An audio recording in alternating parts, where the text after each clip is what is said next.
Hello, my name is Les Brown, Mrs. Mamie Brown's baby boy, and I want to thank you so much for joining us. You know, at this particular time, I want you to, first of all, pat yourself on the back and take the time to thank yourself for becoming involved in a process for looking at your life. If there's ever time that we need to begin to stop and think and assess ourselves, that time is now. When you begin to look at the foreclosure rate that's going on in the country, and the foreclosures and the bankruptcies, and in addition to that, the violence and people losing their jobs, and the level of uncertainty and fear that people are feeling. And I think there's a level of stress in the air unlike anything we've ever felt before.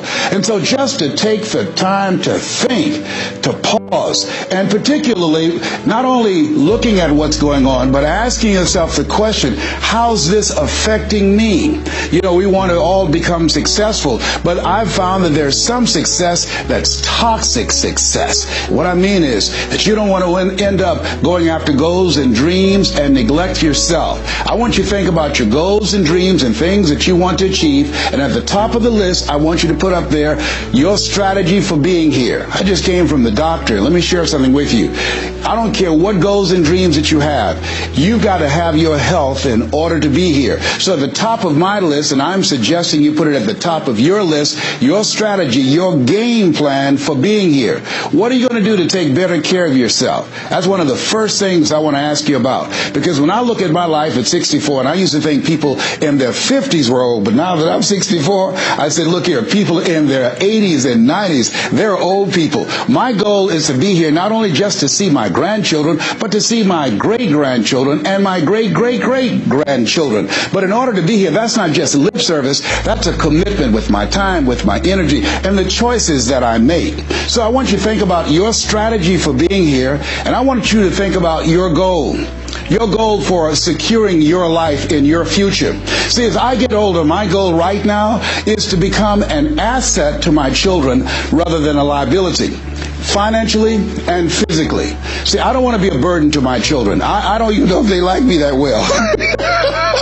See, I love my mama. My goal and dream was to take care of my mother. I did that. I bought her a home. I took care of her until she's 89. But children, they're different today. These are different type of people up in here. You don't know what this generation might do. I know they say, Dad, we love you, but I really, really want to stay in good shape and take care of myself because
all the time. She said, don't worry, son. You live long enough, you'll find out. She was absolutely right.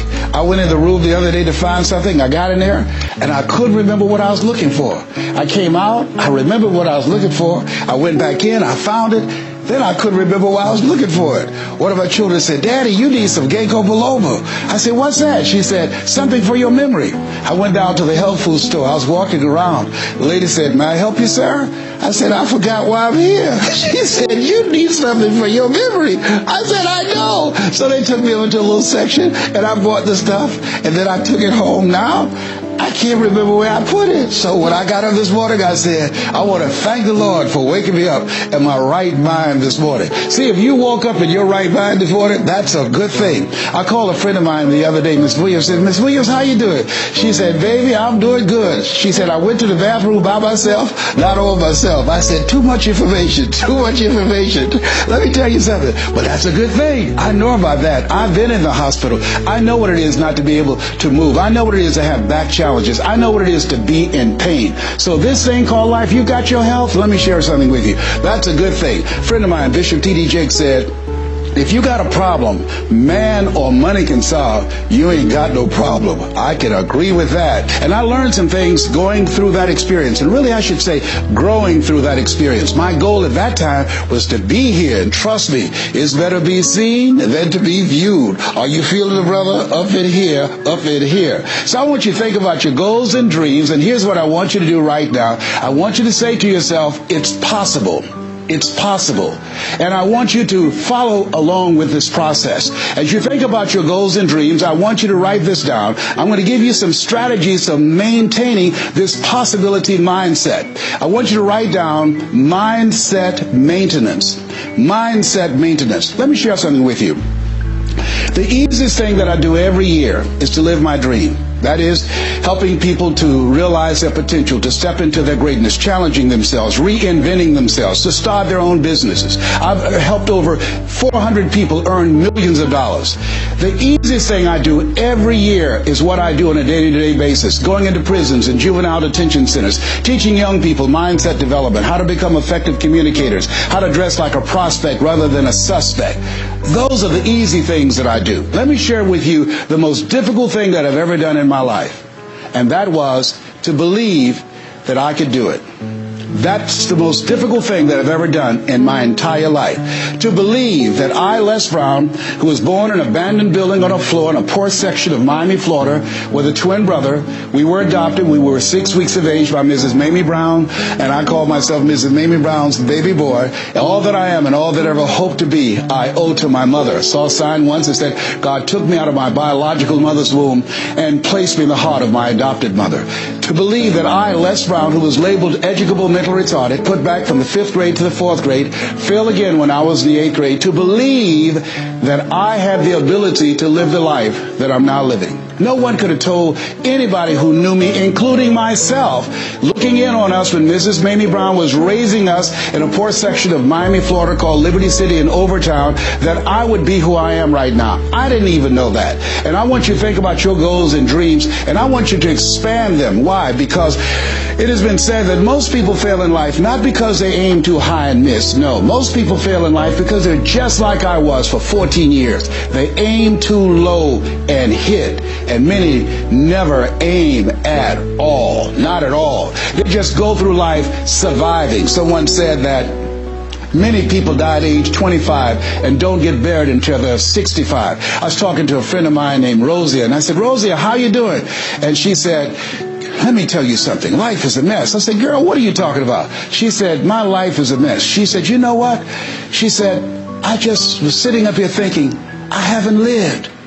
I haven't lived. She said, I've been working hard all my life, paying bills and taking care of my children, and my children are gone, and I've just been thinking, I haven't done anything. She said, when I die, I don't want when people view my body, I don't want them to say, oh, she had a funny expression on her face. I said, what do you mean by that? I don't want to have an expression that I'm mad. Because if I died right now, I would be mad.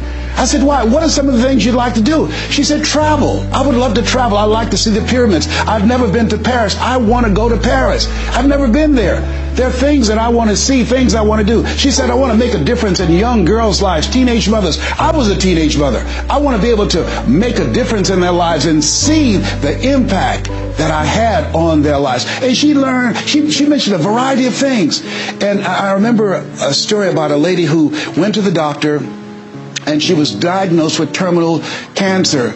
And she came home, and she was sitting at a table, and she was drinking some coffee, and all of a sudden she just looked up and she said, "I refuse to die an unlived life. I refuse to die an unlived life."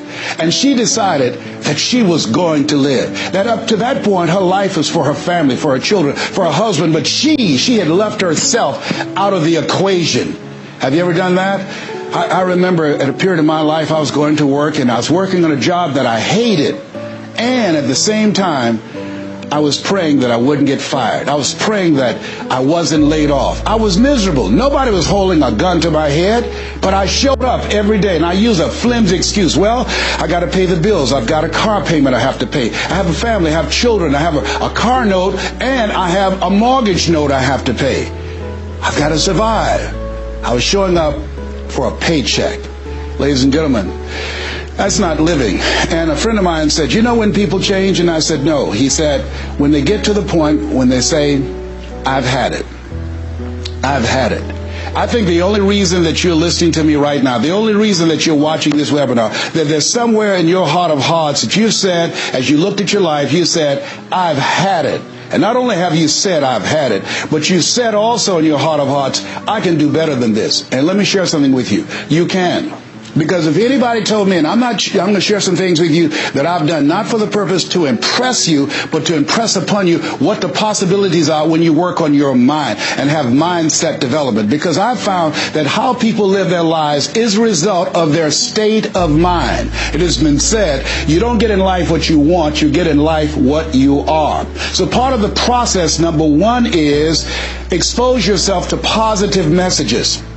See, what I'm doing right now, I'm distracting the story that's going on in your head right now. How you live your life, how I live my life, how all of us live our lives is a result of the story we believe about ourselves. And most of us are born into stories. I was born into a story where we were poor, but we didn't know it. I didn't know we were poor until I got on a bus with my mother going to do domestic work on Miami Beach. And when we crossed the Venetian Causeway and I saw those big, beautiful hotels, and I was in the homes with my mother making up beds and cleaning, and we ate the food left over from the families that she cooked for. And we wore the hand-me-down clothes of the children that she kept. And I kept saying, "Mama, what is it, boy?" As we got ready to pack up to go back home and to Overtown and Liberty City and all the poverty and filth and the violence there, I said, "Why can't we stay here? Why can't we stay here?" She said, "Leslie, we can't." "Why?" "Because we can." "Why, Mama? Why can't we?" She said, "It's just the way it is. Now shut up." And I kept saying to myself, why is that the way that it is? And I guess I was okay for Wesley and Margaret Ann and Leonard and Angelo and Sharon and Linda, but it wasn't okay for me. I was curious. I wanted to live like Mr. Sidursky lived. I wanted the big car that he had. I wanted that big home that he had. We lived in a 2-bedroom apartment. It was 7 of us, plus Mama. He had a big mansion, just 3 of them, 10,000 square feet. I said, "Mama, what is it, Leslie? One day, I want to buy you something just like this." My brothers and sisters, when we were on the bus going back, they were just engaged in playful things. I was thinking and dreaming. Mama didn't understand why I was thinking like that, because I'd been exposed to positive messages. I had to take care of Mr. Sidursky. I had to shine his shoes and clean his office. And every day when he was listening to motivational messages, I was hearing those things too. Earl Nightingale, we become what we think about. All of us are self-made, but only the successful will admit it. In order to be successful, you must be willing to do the things today others won't do, in order to have the things tomorrow others won't have. Your mind is a machine. You must program yourself for success. Wow. When I heard those words, I said, wait a minute. I can program my mind for success. I can program my mind for wealth. You can too. Trust me, I've earned over $55 million in the last 28 years. Anybody told me that I would be doing what I'm doing right now? I spoke recently in Sweden. They paid me €40,000 for an hour speech. I had no idea that this Les Brown that you now see had the ability to do that. I used to work for the Miami Sanitation Department as a garbage collector. I used to be a janitor. I used to do door-to-door sales. I used to work for Sears in Miami on Biscayne Boulevard. I had no idea this Les Brown that you now see had the ability one day to give lectures at Harvard or Yale or Dartmouth University. I had no idea that this Les Brown existed. I don't tell you that to impress you, but to impress upon you. There is more in you. Simba, there's more in you than you have been expressing. All of us have seen Lion King, some great symbols in there. And I say to you, there's more in you right now than's represented in your bank account. There's more in you right now that's being reflected by your life right now. Your life is not a true reflection of your potential. You have greatness within you. You have the ability to do more than you can ever begin to imagine. There's a reason that my favorite book says, as a man thinketh, so is he. And as he continues to think, so he remains. In order for us to begin to break into that level of greatness that we have within ourselves, you have to make a conscious choice every day to expose your mind to positive messages. So I put myself on a regimen. I do this every day, and I suggest that you do it. Write this down. Number one, listen to motivational messages every day. If you have Choosing Your Future, a set of tapes, the CDs that we produce, or Creating Your Greatest Life, I guarantee you, if you do what I'm sharing with you right now, for 6 straight months, every day, your life will never be the same again. I guarantee it 100%. You listen every day for 1 hour to Creating Your Greatest Life, any of those messages, because faith comes by hearing and hearing and hearing. What it will begin to do is interrupt the story in your mind. It will override the story that you believe about yourself. It will distract all the negative thoughts that you have that's holding you back, that held me back for 14 years. When I used to go see the number one motivational speaker on the planet, Zig Ziglar and Tony Robbins, and my heart said, I can do that. I love to help people. I'm just like my mother. And then my mind would ask how, and I went from my heart to my mind. And my mind would say, Les Brown, you don't have a college education. Les Brown, you've never worked for a major corporation. Les Brown, you were labeled educable mental retarded. They call you DT, the dumb twin. You're not as smart as your brother. Have you ever thought about something you wanted to do and you convinced yourself that you couldn't do it? See, sometimes we need to have some external voices. And so by listening to motivational messages, that began to override the negative thoughts that I had about myself in my mind, and it gave me a new story and empowered me and gave me a vision of myself beyond my circumstances and mental conditioning, and started me to writing a new chapter in my life. And so now money will never be another issue for me. And that was an issue for most of my life, because I didn't know what I didn't know, and I thought I knew. So one you have to do is that you have to have a mindset development strategy where you are deliberately taking an hour every day listening to a motivational message. Every day. Here's something else. Read 10 to 15 pages of something positive every day. Why? And read it with conviction and stay focused. 10 to 15 pages every day. This is 7 days a week? Absolutely. Absolutely. Every day. McDonald's know that you know where they are. Burger King know that you know where they are, but every day they have some advertising. They have billboards, they have radio, they have television. Why? Because by exposing you to those messages, that will begin to impact your behavior. It will drive you into the place to purchase what they're advertising. Now you're advertising for your greatness, and faith comes by hearing and hearing and hearing and hearing. So you want to listen to positive messages every day. You do this, I'm telling you, your life will never be the same again. And read 10 to 15 pages of something positive every day. I read 2 to 3 books a week. Why? Because I have goals and dreams of things I want to achieve. I want my life to count. I want to make a greater impact. At this stage of my life, I'm working on my children's education. A good man leaves a legacy for his children's children. So I'm working on their education at this point in my life. And as I begin to look at myself, in order to achieve more and to do more, I know I have to work more on my mind. And let me give you an example how this works. The most money I've ever earned in an hour and a half, $260,000. That's the most money I've ever earned in an hour and a half. A lot of people work a whole month and don't do that, or 6 months. Then, here, this is the next thing I want you to do. I want you to look at your relationships, and I want you to upgrade your relationships. See, MIT did a study, and this study indicated that you earn within $2,000 to $3,000 of your closest friends. Not only did I start reading books every day and listening to positive messages, but I separated myself from my friends who did not have goals and who did not have dreams. Why? Because people rub off on you. It's called a mind virus. You earn within $2,000 to $3,000 of your closest friends. So when you upgrade your relationships, you got to ask yourself the question, who is it that I need to associate with, that I can learn from, that I can grow mentally, emotionally, spiritually, and financially? By aligning myself with another person that I can learn from. And Dr. Dennis Kimbrough said, if you're the smartest one in your group, you need to get a new group. Whoa, think about that. I was the smartest one in my group. And then one person called me who had been admiring me for years and said, Les, I want you to coach me and my trainers on how to tell a story and create value for an audience. And I want to share with you some things. I want to teach you some things, old man. I said, is that right? He said, yes. You always say you're never too old to learn and you're never too young to teach. I want to teach you some things. I said, okay, I'm open to that. Now, let me share this with you. He blew my mind. The most money, as I mentioned to you, I've ever earned, speaking to over 8,000 people in Salt Lake City, Utah, $260,000. I did an event with this individual, just over 500 people, because of what I learned from him, because I upgraded my relationships. I earned over $410,000 in an hour and a half.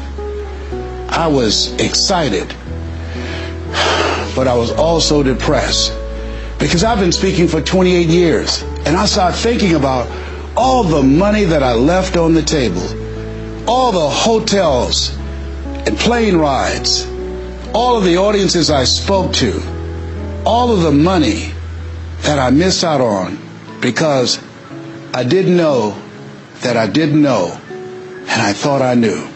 I was a big fish in a small pond. I can't tell you, if you don't get anything else, you have to look at your relationships and you've got to ask yourself the question, what is this relationship doing to me? And I mean in every area of your life. When the doctor looked at me and said, you have cancer. Cancer is the most feared word in 7 different languages. One of the first things I had to do, I found out who had cancer at some point in time or was living with cancer and conquered it. I surrounded myself with people who had done what I wanted to do, who were winning at the game.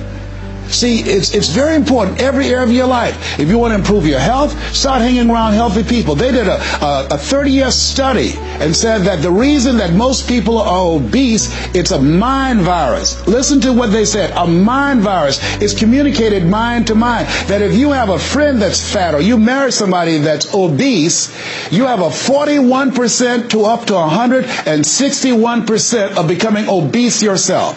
Even if they live in another state. Whoa, why? Because birds of a feather flock together. I'll never forget, a high school teacher, Mr. Leroy Washington, said, Mr. Brown, if you run around with 9 broke people, I guarantee you, you'll become number 10. Whoa. Think about that.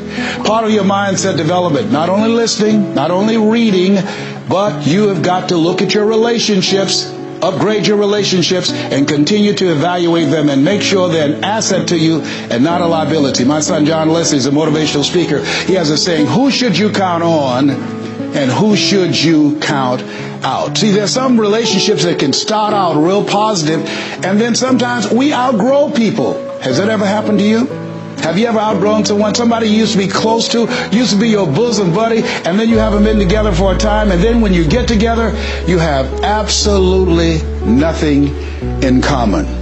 Sometimes that happens with family members. My twin brother, it's a strained conversation because he's talking about, Les, did you hear who died? No, I don't get up reading the obituary column. I'm glad my name is not there. Hello, I don't care. I'm focusing on living. Our conversations are so different.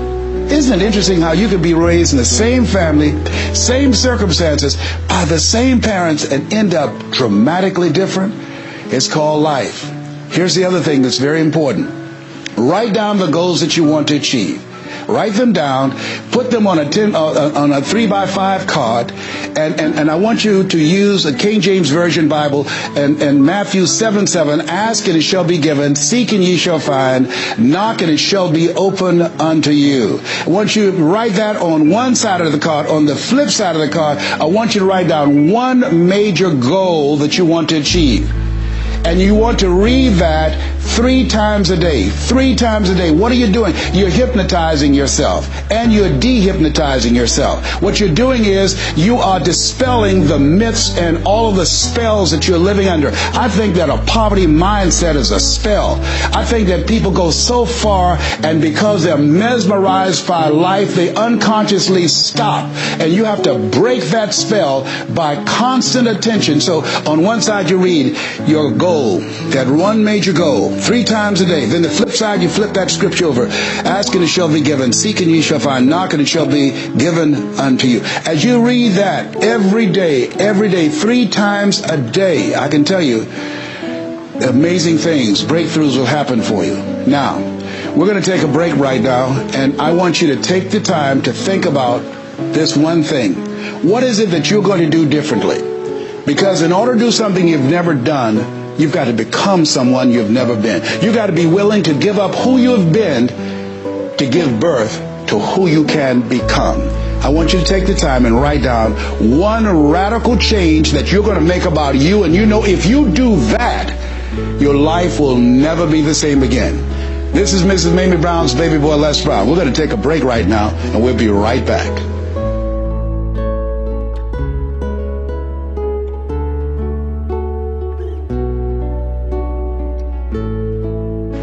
Hello, this is Les Brown, Mrs. Mamie Brown's baby boy. I hope you took some time to really go within, because, see, no one knows you like you. You know what it is that you need to work on. I mean, one of my main issues that I had to dramatically change about myself was I had to develop courage. I used to go see people do things. I saw speakers on stage. My heart would say, I can do that. But I didn't have the courage to stand up for myself. For 14 years, I procrastinated. For 14 years, I kept myself as a spectator sitting on the sidelines. And then I saw a speaker, and he was so boring, the room was as quiet as a graveyard between funerals. And I said, whoa, if he can do it, I know I can do it. And because I saw what he did, and his brother-in-law was sitting next to me, and he said, you ought to be that boring and earn the kind of money he earned. I said, how much do they pay him? He said, $5,000. I said, $5,000? He's only been talking for about 45 minutes or an hour. He says, that's how much they make. Now, I wasn't earning $5,000 a month. I said, wait a minute. If he can do that, I know I can do that. Have you ever done that before? He gave me courage. And so at that moment, now that was a decision. I didn't have to have this example of somebody that was less talented than I was to give me the courage. I should have had the courage to stand up myself, to believe in my own stuff. But the truth of the matter is, I didn't. And I can't unscramble those eggs. I cannot pull those years back. I cannot recapture those 14 years. Maybe, that's why my favorite book says, forgetting those things which are behind, reaching forth unto those things which are before. And press toward the call of your higher calling. Press toward that mark of your higher calling. And that's what I do. That's what I do every day. I have to continue to work up the courage. I remember going in to do a presentation before a group of educators. I was the only one there without a college degree. And I had to talk to myself. I went into the bathroom and I said, Les Brown, let me tell you something. What do you care about the fact they have MBAs and PhDs? That only mean pile high and deep to you, and not any disrespect for credentials. They're very important. But I had to get myself together. Hey, look here, you can't go in there worrying about what they have. Just bring what you have. You got 7 children you got to take care of. You got a mother you have to take care of. And you have something to say. You have some talent. You have some abilities. You've got to believe in yourself. You got to stand up. You can't punk out now.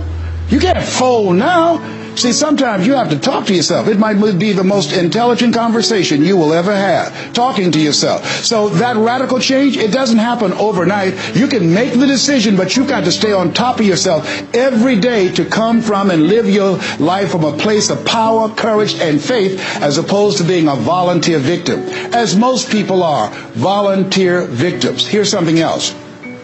Get an accountability partner. Get someone that's like you, a like-minded, like-hearted person, that you have similar goals and dreams, and you hold each other accountable, and you talk with each other on a regular basis. And if you can, join a mastermind group or other supportive mindsets of individuals who are working to improve themselves, who are stretching and challenging themselves. And here's something else, a worthwhile investment. Find yourself a coach. Find someone in your industry, find someone in your area of interest that you can invest in yourself and have an accountability coach. I have a coach. I spend over $100,000 a year on my personal growth and development on my coach. Why, Les? You're Les Brown. You were selected one of the top 5 speakers in the world. You got the highest award from Toastmasters International and the National Speakers Association. You're one of the highest paid speakers in the world. Why would you need a coach? If you ever watch Tiger Woods, who everybody would say arguably one of the greatest golfers on the planet today, whenever he swings, you will see him look at the ball, and then he'll look to the right to look at his coach. If Tiger Woods needs a coach, what do you need? What do I need? Here's something I can tell you that I know. You can't see the picture when you're in the frame. You can't see the picture when you're in the frame. Most people fail because they don't know that they don't know, and they think they know. Einstein said, the thinking that has brought me this far has created some problems that this thinking can't solve. See, what got you where you are right now? Your best thinking has produced the level of money that you have, your level of accomplishment, the growth of your business, or the lack of. Your best thinking has produced that. Own that. Face that and get some help. One of the things I teach, ask for help. Not because you're weak, but because you want to remain strong. And ask for help. And don't stop until you get it. And so take the time and find someone that can coach you. Find someone that will have the courage to tell you what you need to hear and not what you want to hear. And that's what I have. And Mike Williams, who's been my coach for the past 38 years, and I shudder to think what would have happened to me. I used to be a disc jockey, Les Brown, the man about town, LB, Triple P. There were none before me, there will be none after me. Therefore, that makes me the one and only. Young and single, love to mingle, certified, bona fide, duly qualified to bring you satisfaction and a whole lot of action. I was bad, baby. Yes, I was. And this guy said, Les, you're more than a disc jockey. What are you talking about? Man, if you can entertain people and don't see them, if you can reach people less through this microphone and you can't see them, what can you do if you could see them? If you can entertain them, you can educate them. You can empower them. If you can be Les Brown, the man about town, and you can swim to the bottom of the deepest ocean or climb to the mountain, to the top of the highest mountain, no matter where you go, they'll be talking about me, LB, Triple P. If you can come up with all of that kind of gobbly-gob garbage, what could you do if you sat down and you started thinking and doing editorials about things that's maintaining our detriment? What could you do to inspire people to register to vote? What could you do to begin to impact public policy? You got to get a larger vision of yourself. I said, Mike, I never thought about myself in that way. See, has anybody ever seen something for you that you didn't see it for yourself?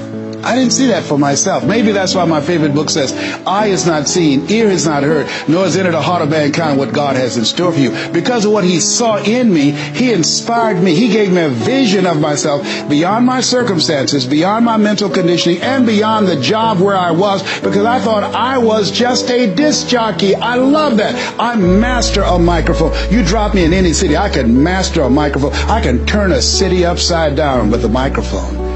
but I had more in me than I was expressing, and I did not know it. And because of his encouragement, I became a community activist. Because of his encouragement, I started doing a talk show called Voice of the People. Because of his encouragement, when I got out of radio, I ran for the Ohio legislature, and I was elected.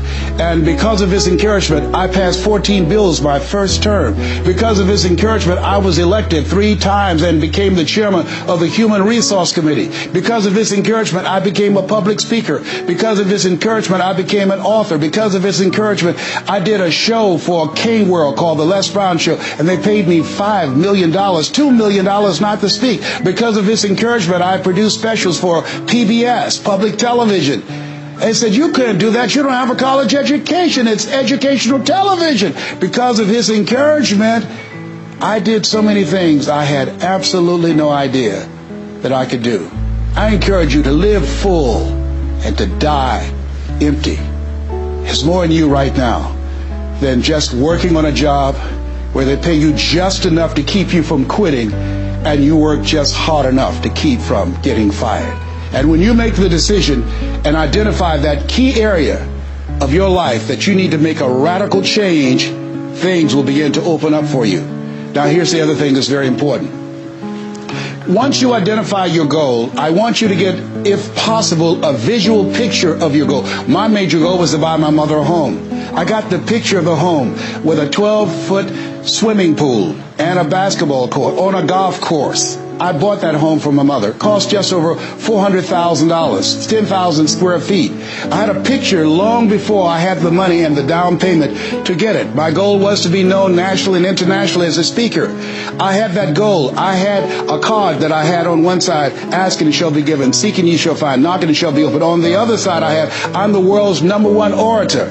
I produced that result in my life. I had a goal of becoming a talk show host. I used to watch Phil Donahue, and I put my picture on the screen of the television. As I listened to the program, I visualized myself there, and I was called by King World Production, and I had my own talk show. Well, it was the highest rated, fastest canceled talk show in the history of television. Well, at least I had one. It's called Life. Now, here's something else. You will fail your way to success. Trust me on that. You can have a lot of failures, a lot of disappointments, but you will fail your way to success. Goethe says, that which does not kill you will make you stronger. See, 85% of people allow their fear of failure to outweigh their desire to succeed. That's why you have to be of good courage. You have to have courage. When life knocks you down, I have a saying, try and land on your back, because if you can look up, you can get up. So once you look at and decide the goal that you want to put some things, put a treasure board or a goal board and have pictures of the goal that you want to achieve so you can see it every day when you get up in the morning and the last thing at night. You're programming your subconscious mind where 9 out of 10 decisions that you make comes from there. Here's something else. Not only do you want a physical picture that you can see every day to remind you to keep you on course, but the other thing that's very important in achieving your goals, writing your goals down in detail and having 7 action steps that you take every day.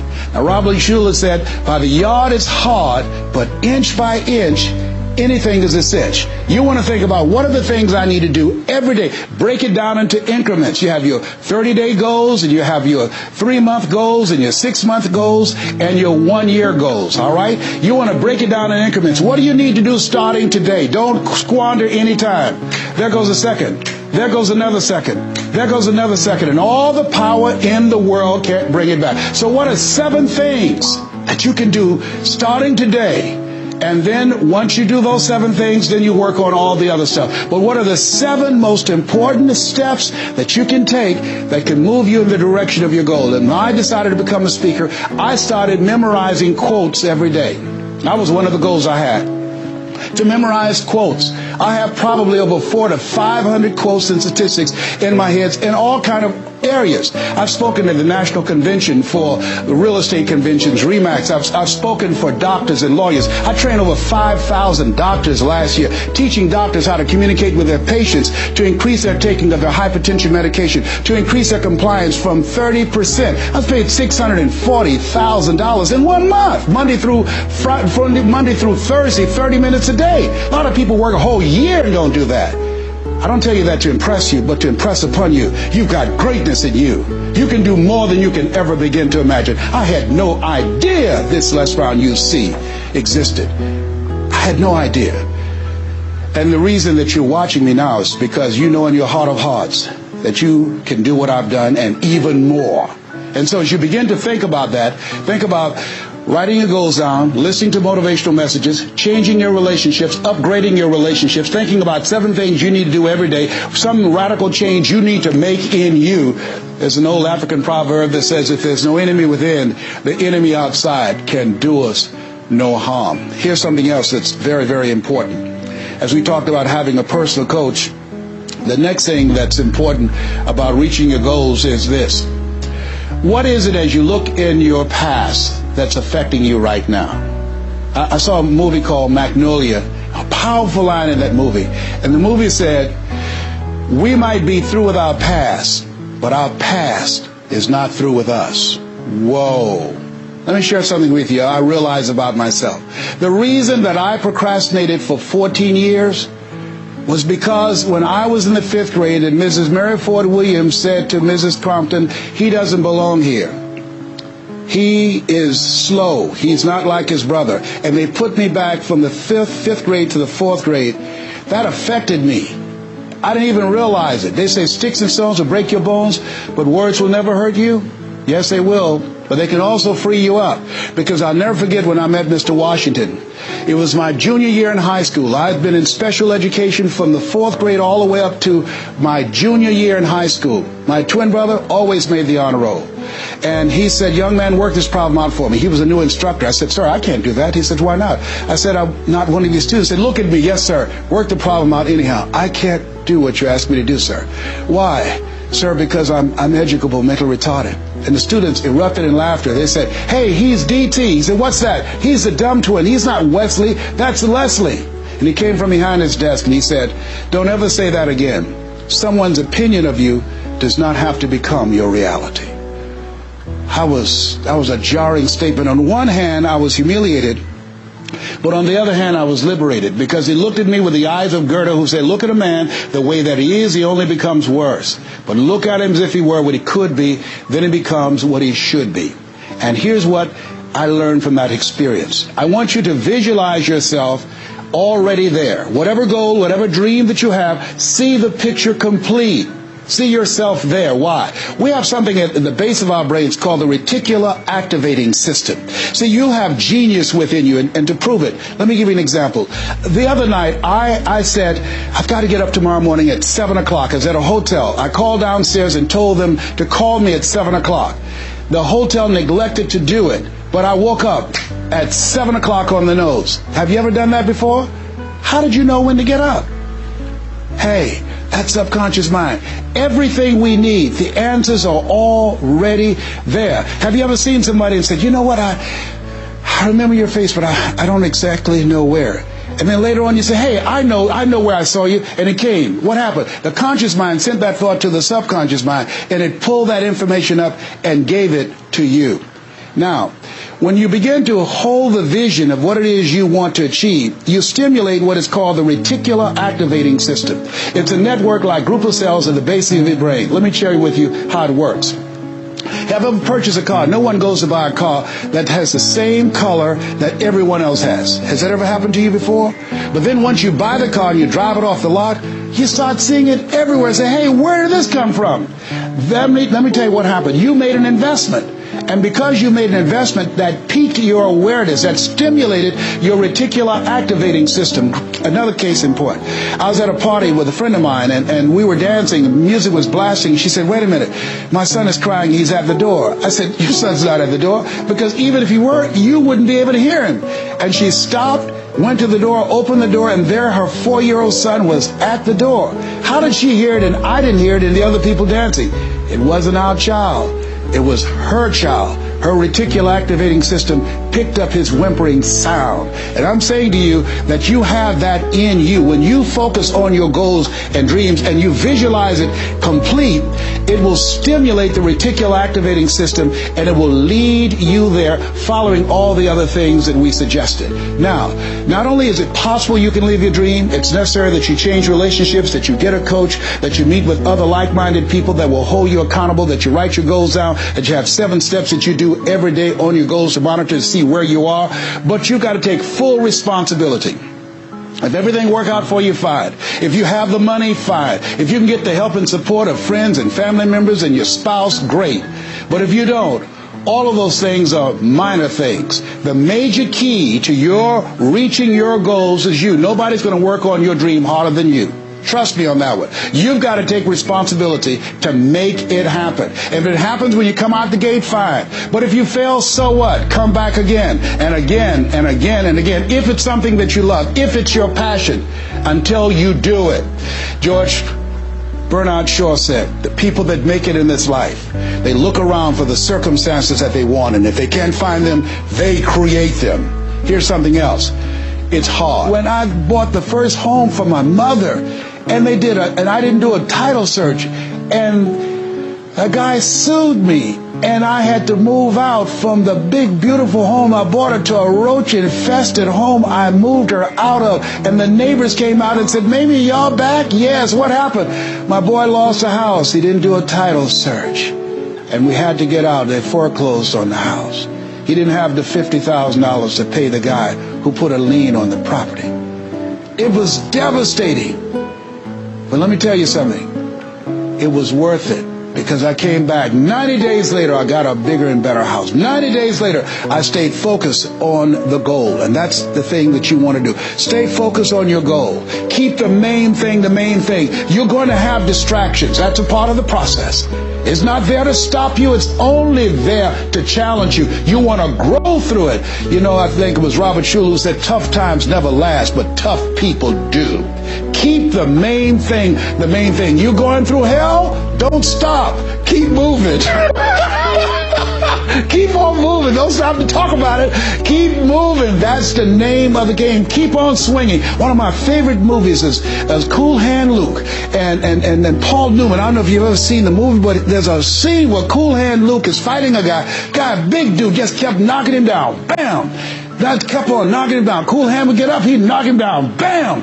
And pretty soon the guys would feel inside and say, "Stay down, Cool Hand, stay down." Cool Hand Luke would get back up again. Guy would knock him down. Bam! The guy would say, "Stay down, man, stay down." Cool Hand would get back up again. The guy would knock him down. Bam!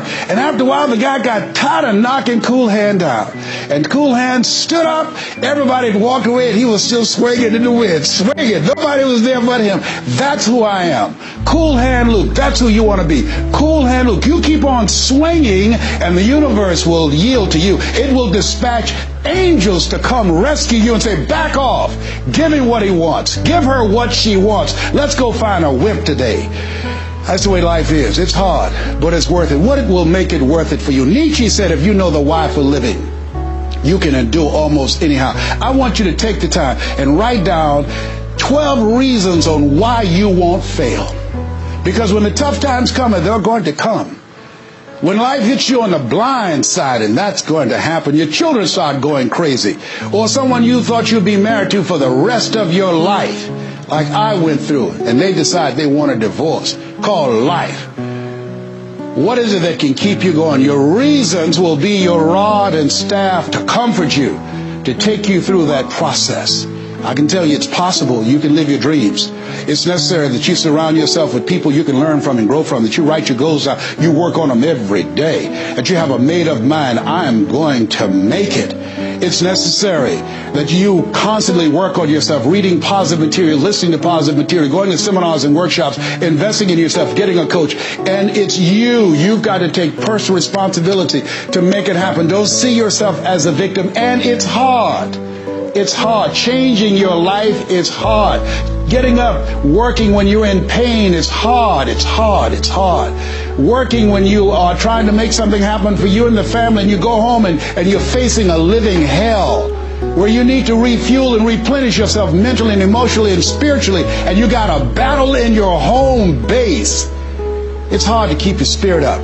It's hard. And people don't see the vision. They don't believe in you. They say, oh, you can count on me. And they're not there. They just lied. They're only there when they need you. It's hard. I can tell you, it's worth it. The sacrifice that you have to make, I can tell you from my experience, it's worth it. So take the time to write down, what are those 12 reasons of why you won't give up? What is it that will make it worth it for you? And once you find that, you will create some momentum in your life, and then it's done. It's done. Stick a fork in it. It's done. Here's something I want you to keep in mind. Life is a fight for territory. It's a fight for territory. And once you stop fighting for what you want, what you don't want will automatically take over. I want you to read that. I want you to memorize that. I want you to put it someplace where you can see it. I want you to keep that in mind. Life is a fight for territory. And once you stop fighting for what you want, what you don't want will automatically take over. Once you stop fighting for financial freedom, I am cancer-free, I'm debt-free, and I'm drama-free. I have the faith to call forth those things that be not as though they were. I'm fighting for my peace of mind. I'm fighting for my freedom. I'm fighting for my children's children's children.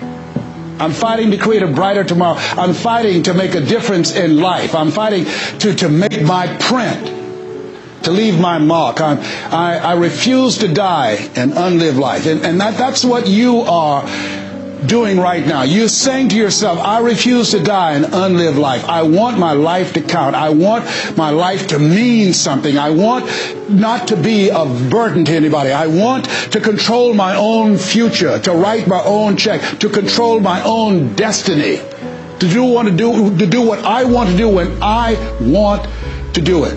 Not to answer to anyone else but myself. You have it like that. The only reason you're watching me is because we're cut from the same cloth. We're branches of the same tree. The only reason you take the time to invest in your time, your money, and your energy, just stay here and focus right now. Because you feel me in your heart. Where your heart is, there your treasure is also. As a man thinketh in his heart, so is he. And I say to you, keep in mind what I said. Life is a fight for territory. And once you stop fighting for what you want, what you don't want will automatically take over. Jim Rohn said something I love. He said, when the end comes for you, let it find you conquering a new mountain, not sliding down an old one. No. Life is too short and unpredictable, as Helen Keller would say. Eat the dessert first. Don't let it find you sliding down the same mountain. I don't know what your goals are. I don't know what your dreams are. Here's what I know about you. You have greatness within you. Here's what I know about you. And I don't even know you, but based upon my own experience, you were chosen on purpose, for a purpose, 1 out of 400 million sperm. You have greatness within you, but greatness is a choice. It's not your destiny. It's a choice that you have to make every day. Choose ye this day whom ye shall serve. The mediocre part of yourself or the greatness that you were chosen for. This has been Mrs. Mamie Brown's Baby Boy. I hope you've gotten some value out of this. It's been a plum-pleasing pleasure as well as a privilege. God bless you. God bless your dream. And God bless the greatness that is in you. The world needs you, and we need you now. And so it is. And so it is. And so it is. And so it is. And so it is. And so it is.